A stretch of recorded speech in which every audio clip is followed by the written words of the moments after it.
Hello and welcome to the Quiet Connections podcast. I'm Stacie.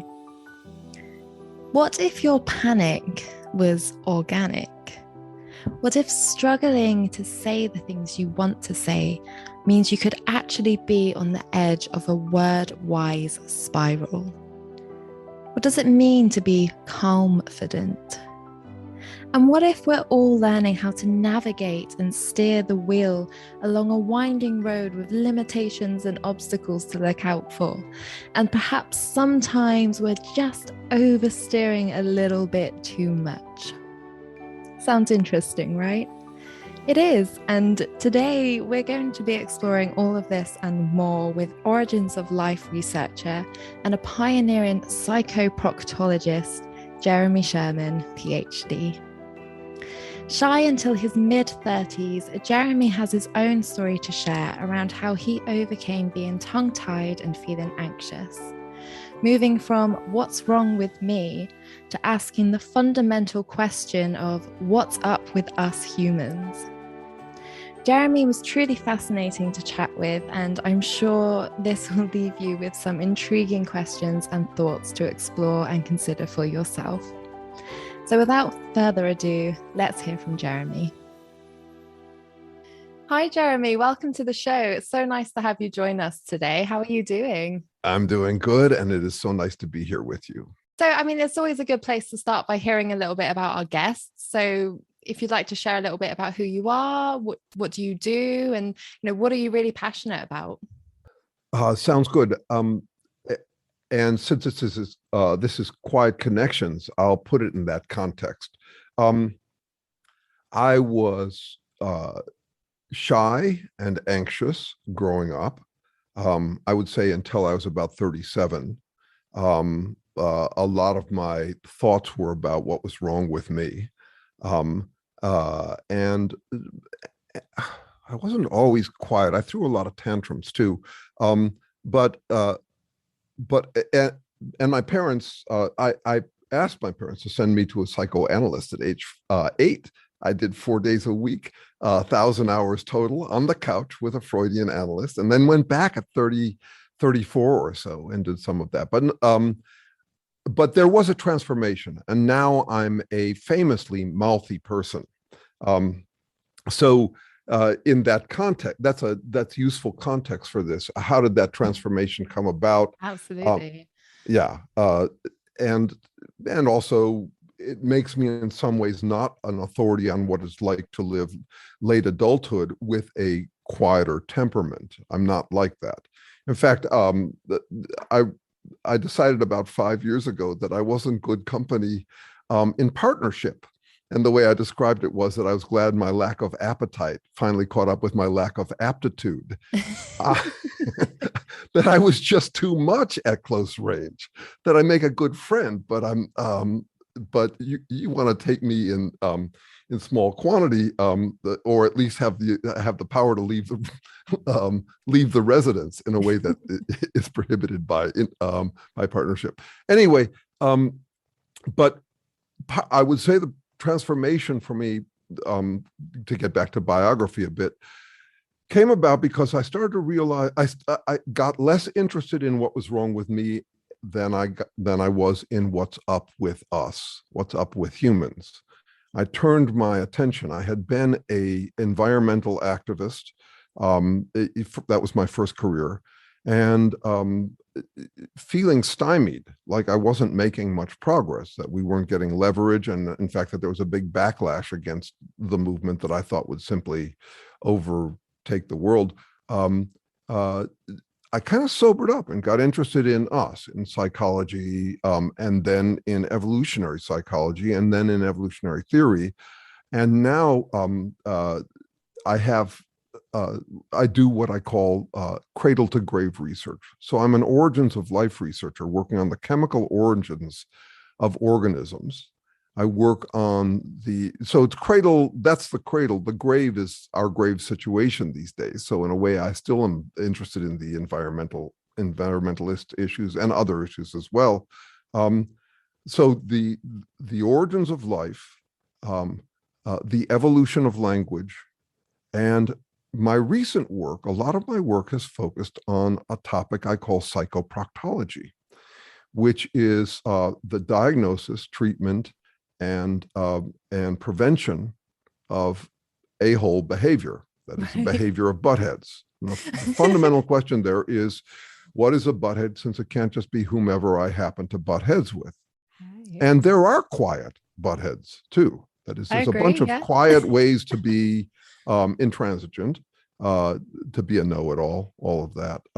There are polite a-holes as well, from my perspective. But a lot of my work has gone into simply trying to figure out a more objective definition for the out-of-bounds behavior that people can engage in.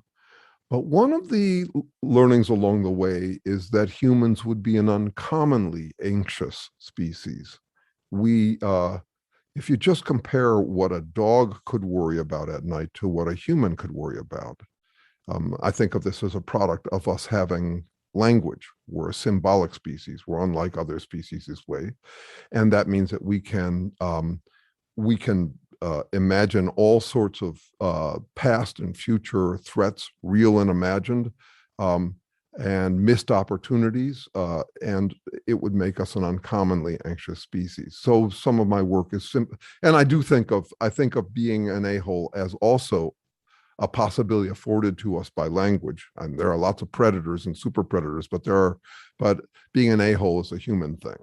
Right. And it's also, I think, afforded by language. Anyway, I spend my day writing and researching and publishing in all the mediums. I'm trying to keep up with you youngsters. I have 3 podcasts of my own. It's not easy at 65. And then in the evening, I play music, which is interestingly where I am most shy. That is, I can talk fluidly, but I can't always solo fluidly. So last night I played with a band that I had felt triumphant with a few weeks ago, because I had played with a calm competence, what I'll call confidence, like that. It's a calm confidence. Yeah. And last night I didn't, with the very same band. So that's where I work on my shyness issues, is in playing music. I'm a bass player and singer in jazz, funk, soul bands, and it's funny because I never have that problem singing. I only have it playing bass. So quirks. Everyone's got them. I'm literally already sitting here in awe of, like, I don't know where to begin with this conversation, because I feel like there's so many things that we could go down and explore. But you sound so fascinating. And the type of things that you're exploring sound really interesting as well. Well, seeing as I can't decide where we want to start, like, which part do you really want to dive into? What do you really want to share with our audience today? Well, anything useful. So I was thinking about this. It was interesting because one of the guys I played with last night is very quiet by nature. He's a violinist. He plays beautifully. He plays exquisitely. He was one of the reasons why I was shy last night. He's got fluency that I don't have playing music, but he's very shy and quiet. And I gave him a ride home afterwards, and we got talking about it. And he talked about how in his childhood, he had a very volatile dad. He learned that whenever anyone asks him a question, his first response is silence and a wariness. Like, what is the ulterior motive here? What's going on for this person? What are the landmines I better not step on? Because that's what he did with his father during his formative years. And I was kind of surprised by how calmly he was answering my questions. He says, well, yeah, but you work in psychology. I know this is kind of an area of interest for you. So one thing, just thinking about your audience, is I hope they know how intimidating quiet is for us mouthy types. I don't know if that comes up, but you have extraordinary power. We have no idea what you're thinking, and never actually thought about it that way. We have no idea what we're thinking, and we assume the worst. I mean, that's actually really fascinating. It doesn't actually come up very often because obviously, if I think about like the type of clients that I work with, but also my own experiences. So I grew up feeling very shy, feeling very socially anxious, would shut down when someone would ask me questions or strike up a conversation with me. And the interesting thing is that you always, I suppose, like as when you're experiencing that, your assumption is that everybody else is thinking the worst of you. But it sounds like other people are also thinking that as well. Like it doesn't really make a difference as to what side you're on. Because anybody who's worth their salt has doubts about themselves. We all have anxieties. And I think they're healthy. In fact, if you don't want to be an a-hole, expect some anxiety. Indeed, the kind of confidence that I seek these days, a calm confidence, is when I worry on opposite sides of the same behavior. That is, am I too arrogant or not arrogant enough for the situation? Am I too honest or not honest enough? If I'm worrying in equal measure on opposite sides, that's as close to centered as I think I can get. I want to be equally anxious, depending on the circumstance, because though we tout as moral absolute something like honesty, we don't mean it. Nobody means that. Honesty is juxtaposed to tact or diplomacy, just as realism is juxtaposed with hope. So we often talk about that we should be totally realistic and totally hopeful because they both sound like virtues. So just maximize them. But no, that's they're counterposed. They're in conflict with each other. So and this even came up last night. The guy I was talking to was talking about how he was wary as if it was a bad thing. And I said, it depends on the situation. You know, there are parts of this world, let's say Red China back in the 50s, or any place that's overrun by con artists, where you would not survive if you weren't wary. Only the paranoid survive in such situations. We can live in a society that happens to be safer. I do. I live in Berkeley, California. And so we can down calibrate our wariness, and then people will talk as though that's the formula everywhere. It's not the formula everywhere. We all need to be, we want to avoid being too wary and not wary enough, obviously. And notice this difference. We think of the accusation, you're arrogant, and you're too arrogant as synonymous. They don't actually mean the same. Because the first one, to say you're arrogant, is a claim that arrogance is always bad. Well, arrogance is a pejorative term for what we also call self-assertion, boundary setting, any number of things.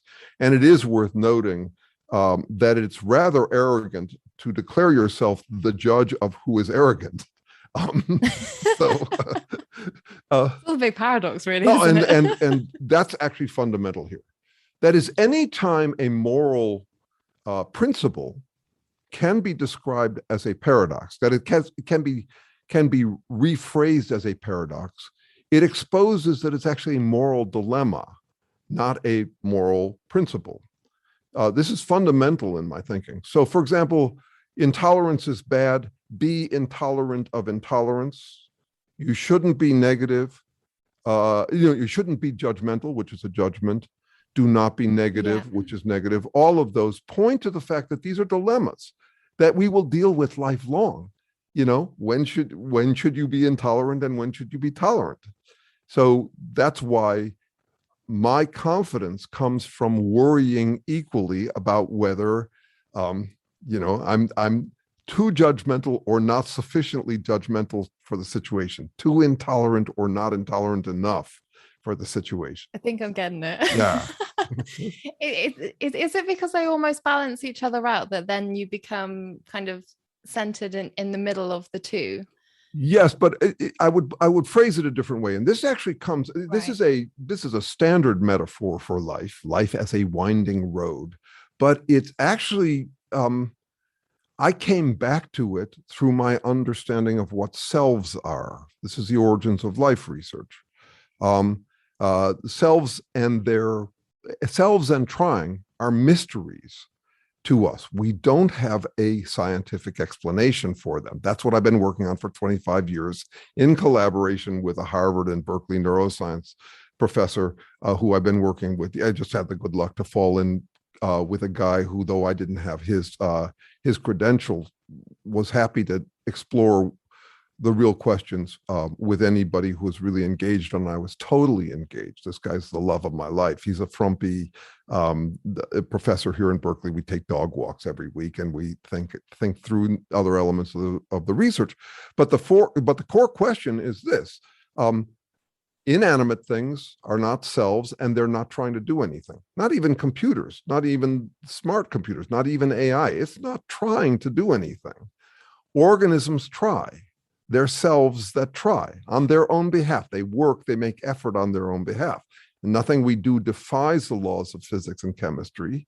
And yet we get something different out of us than what we get out of inanimate objects, which are not trying to do anything. We exist through hustle.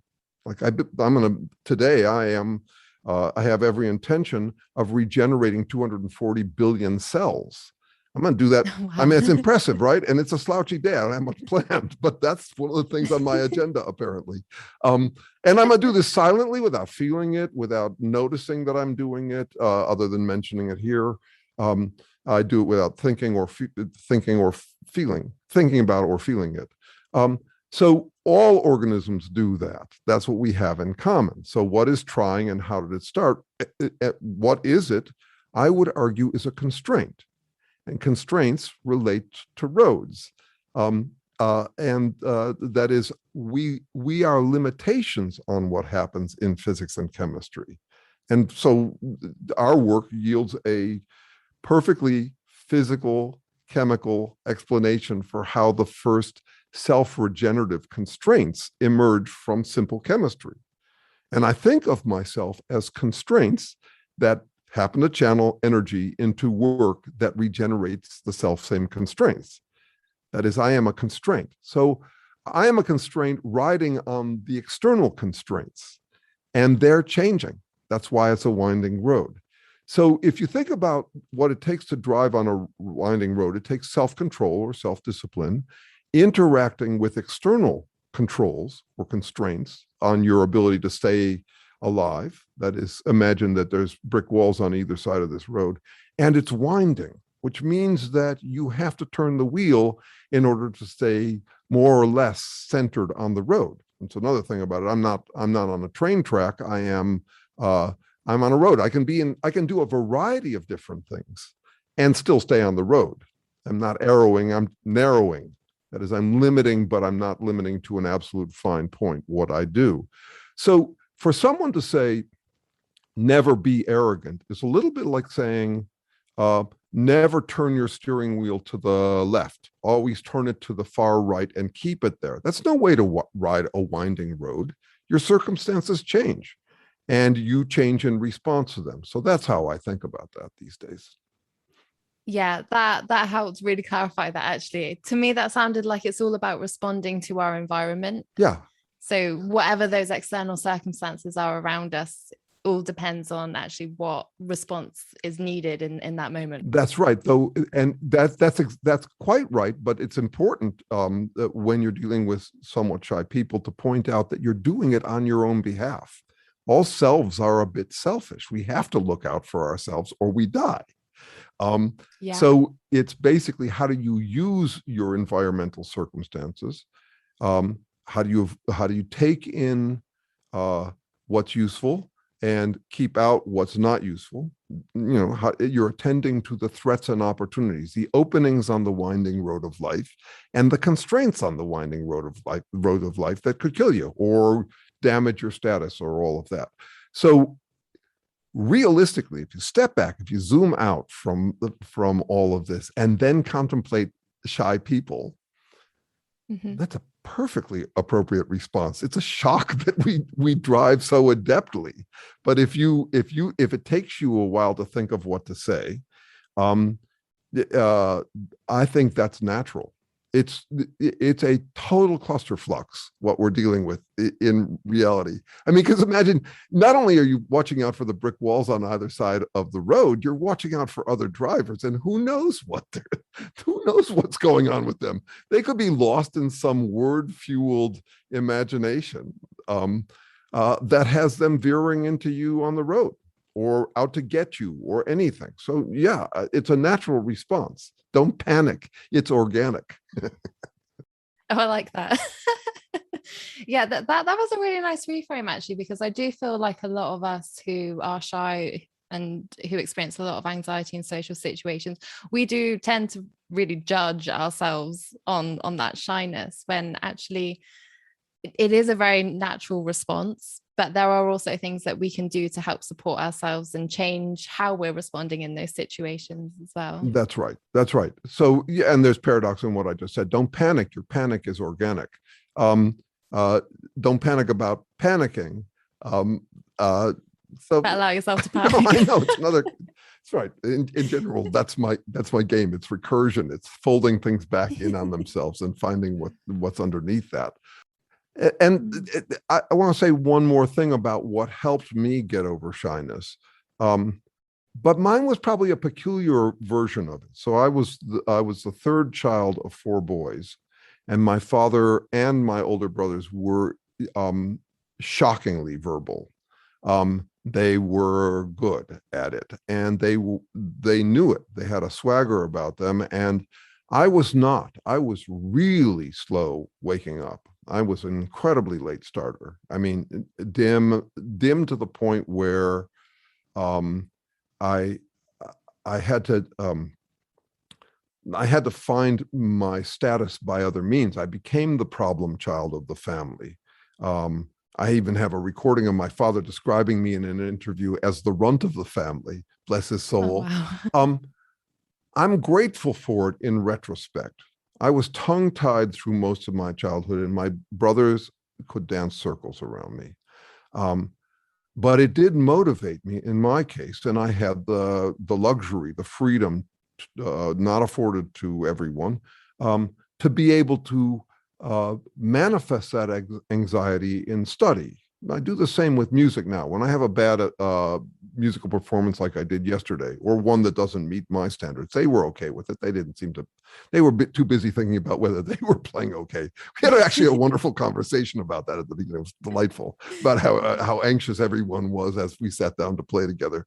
That seems to usually be the case as well. That's right. No, we're all, this is the thing. We are all human. Everybody's going through this stuff. But when I am punked in some interaction,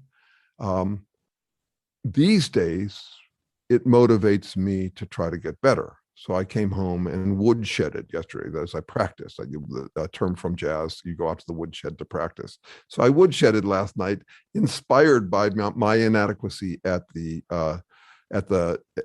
gig, and I think I did that long term about feeling so tongue-tied as a child. I got really into words, and when I've taught, there are tongue-tied students who are trying to spit something out, and other students might smirk at their inadequacy, but I look at them as the most promising students around, because I think they're on the lip of what I'll call the word-wise spiral, which is you're trying to spit out something that's just beyond your vocabulary, which motivates you to get more vocabulary. And words are not just how we communicate; they're also how we think. So the better vocabulary and grammar you get, I don't mean just proper grammar, but the grammar by which you can handle switchbacks, like the all those, neverthelesses, still, and yet, all those terms that allow you to put together more complicated ideas, the wiser you get. Because my definition of wisdom actually comes from the Serenity Prayer. I've been meeting people lately who don't know it, which surprises me. I don't know. Fabulous. This is wonderful. No, it's a big. Do share with us. It's a big deal. You might know it by its by just hearing it. God grant me, and I'm an atheist, but God grant me the serenity to accept the things I cannot change, the courage to change the things I can, and the wisdom to know the difference. Well, these are two opposite moves. That is the serenity to accept and the courage to try to change something are opposites. If they weren't opposites, they sound like they're not opposites. You should always be serene. You should always be courageous. You could never be too serene. You could never be too courageous. You hear arguments like that for one side or the other side. Buddhism, for example, tends to promote the serenity, and a lot of business texts and political speakers will talk about, we can do it. You can do anything, all that sort of stuff, which is the courage to try to change things. But you obviously can't. If you could do both all the time, you wouldn't need the wisdom to know the difference between when to do which. Wisdom to know is a peculiar statement. What do we mean by it? The wisdom to notice is what I think. I mean, peculiar statement because wisdom to know, is it knowledge or is it wisdom? Those things are basically assumed to be different. So I think of it as wisdom to keep trying to notice the differences that will make a difference to when you should do one thing or its opposite. And that manifests across all sorts of different tough judgment calls we're all dealing with, like intolerance and intolerance, or judgment and non-judgment, all of those. So it's the cultivation of that wisdom that I think goes hand in hand with gaining vocabulary. I don't read books sitting down anymore. I gave that up after my PhD. I had read a lot of them that way. I'm a very restless person. I'm fidgety, which probably goes along with my mouthiness. But I listen to a book, at least a book a week. And that flow of words over my ears has enhanced my vocabulary. It's much easier than sitting down to read, at least for a guy like me. If you're a quiet person, you can connect with a book probably more effectively than someone like me. But one way or another, mainlining, just taking in huge quantities of well-formed prose, I think helps. At least in my case, and it wouldn't have been motivated in me if I weren't punked so completely in my childhood. I mean, just tongue-tied, could never keep up with these guys. I think we're all balancing three different kinds of fittedness we're trying to achieve. We have to fit reality or we die. We have to fit society, and we have to fit ourselves. That is, we have to feel comfort in our own skins. And there might be a lot of conflict between those three. Yes, there are. And in the long term, adapting to reality matters most. In the short term, for all of us, adapting internally. That is, trying to come up with interpretations, conceptual, language-based interpretations that reconcile ourselves so that so that unpleasant emotions don't come up. That's the most vivid and visceral for all of us. Got to face it. So the other question I want to ask is then, what paradoxes can you see within like social anxiety or shyness? I bet we can come up with one. Well, there's this one straight off. Any movement that is asserting the right to be shy is making a bold move on behalf of shyness. Right? And so the shy people's rights movement has that paradox built into it. Okay. Okay, yeah. So Quiet Connections, I guess, is part of that. You asked the question. I hadn't even thought of it before. And I bet we can phrase it. Be bold about your shyness is a simple example of it. Assert your shyness.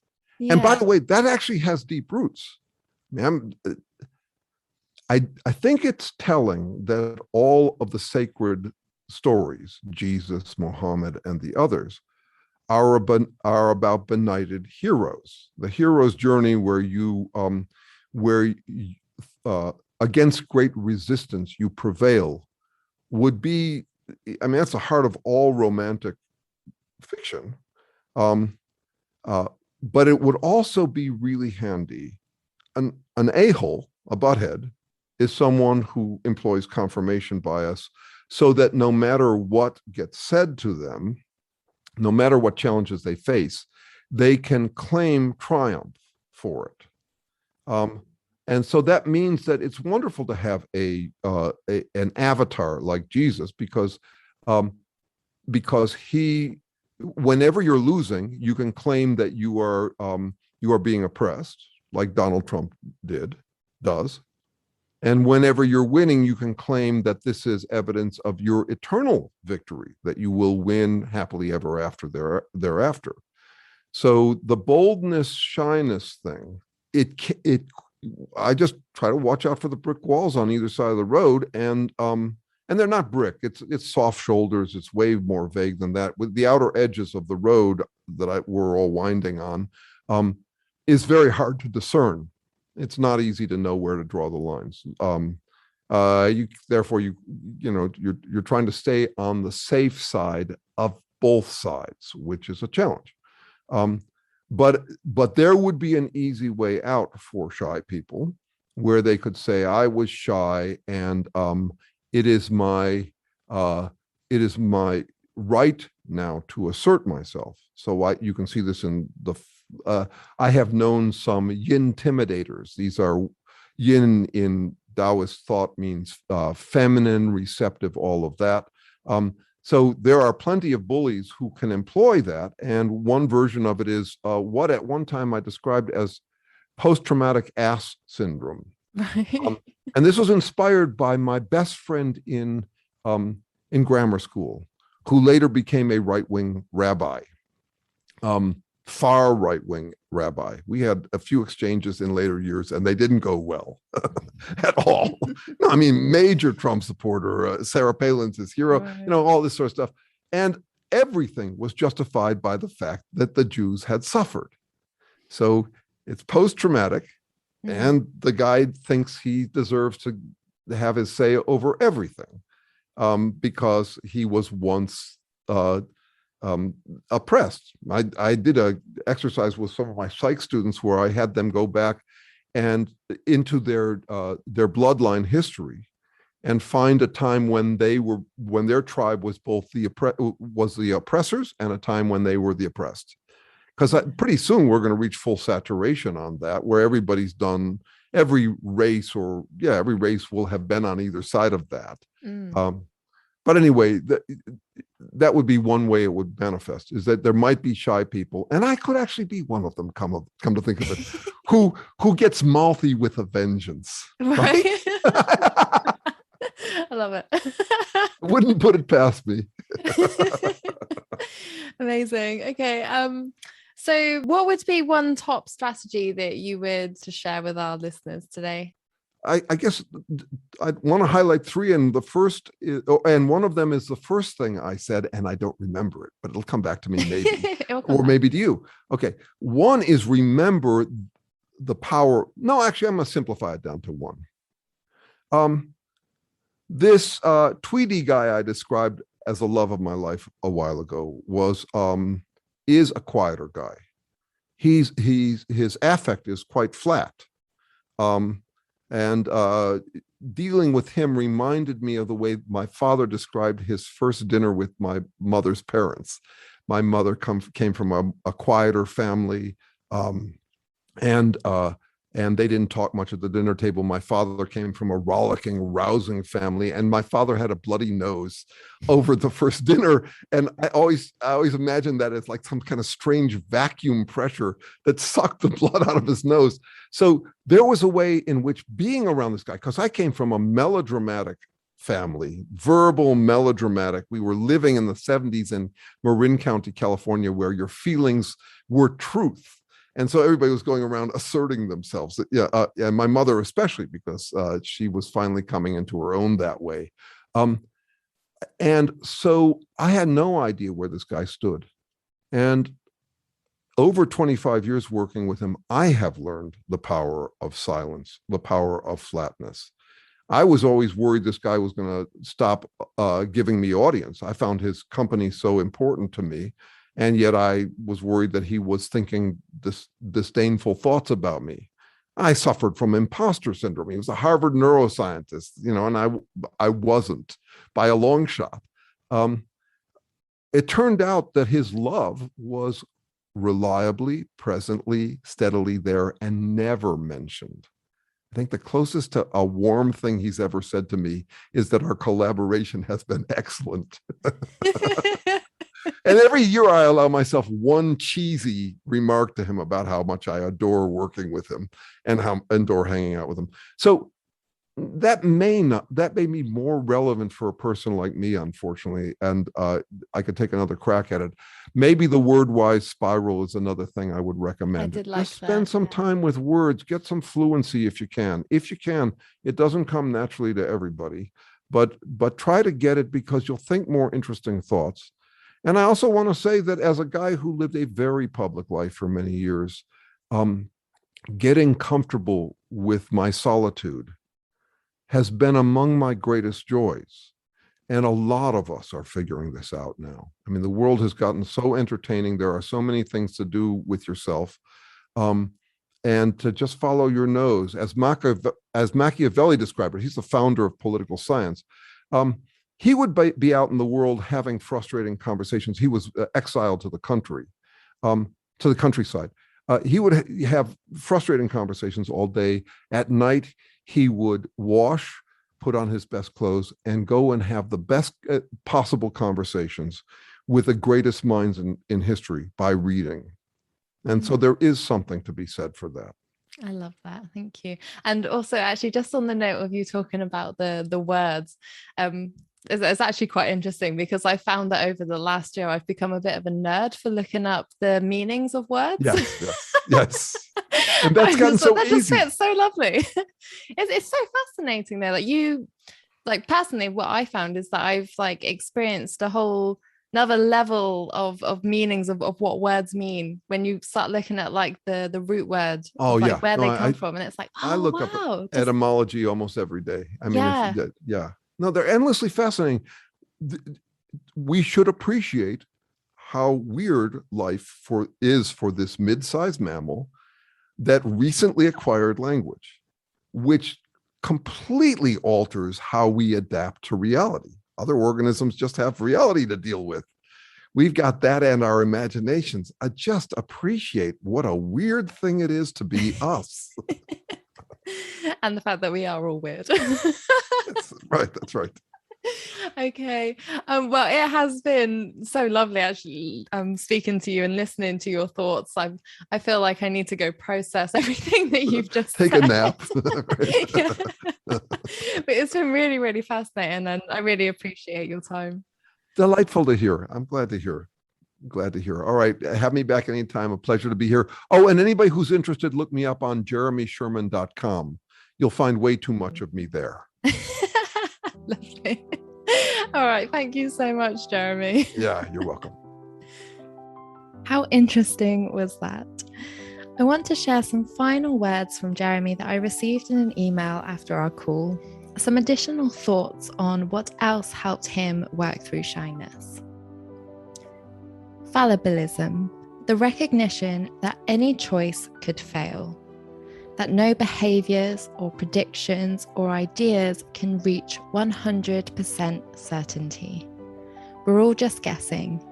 Not that all guesses are equally valid, just some guesses are better than others. I'm a devout fallibilist ironist. My irony is my way of putting on the table that I'm just trying to make the best guesses I can. My mantra is, no matter how confident I am in a bet, I'm still more confident that it is a bet. I stopped being shy when I recognized and embraced fallibilism. I stand corrected with my dignity intact. I've taken more comfort from fallibilism than from anything else I've ever discovered.